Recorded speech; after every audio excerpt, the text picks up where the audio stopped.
Terekam CCTV, gelagat mahasiswi UPI sebelum ditemukan tewas. Terungkap rekaman CCTV detik-detik Ajeng Mahromatus Sadiah, 21, mahasiswi Prodi Pendidikan Masyarakat, Universitas Pendidikan Indonesia, UPI, Bandung sebelum tewas di gedung gimnasium. Ajeng ditemukan tewas dengan keadaan telungkup dengan kepala bercucuran darah, serta kepala tertutup kerudung. Kasat Reskrim Polrestabes Bandung, AKBP Abdul Rahman mengungkapkan berdasarkan hasil rekaman CCTV sebelum korban tewas. Ajeng tertangkap CCTV memasuki gedung gimnasium rupanya sendiri, kemudian naik melalui tangga menuju ke lantai 2. AKBP Abdul Rahman menjelaskan saat itu tidak ada aktivitas di gedung tersebut karena hari libur. Dari rekaman CCTV bisa dilihat di gedung gimnasium tidak ada aktivitas karena hari libur. Dari CCTV kita melihat yang bersangkutan masuk sendiri kemudian naik ke lantai 2. Kata AKBP Abdul Rahman lewat YouTube Tiffany News, Jumat, tanggal 27 Desember tahun 2024. Sekitar pukul 12.30 waktu Indonesia Barat terlihat mahasiswi UPI semester 7 itu tiba-tiba terjatuh dari lantai 2 ke lantai 1.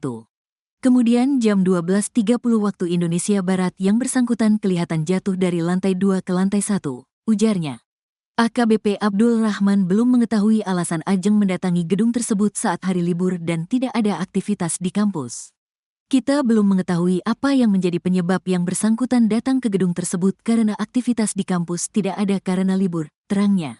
Meski begitu, ia belum bisa memastikan penyebab Ajeng terjatuh karena lompat atau tersandung.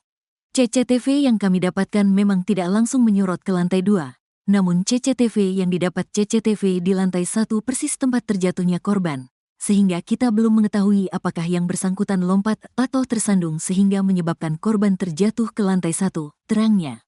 Sementara, disinggung terkait adakah bekas luka benda tajam atau benda tumpul di tubuh korban, Abdul Rahman menyebut juga belum dapat menyimpulkannya.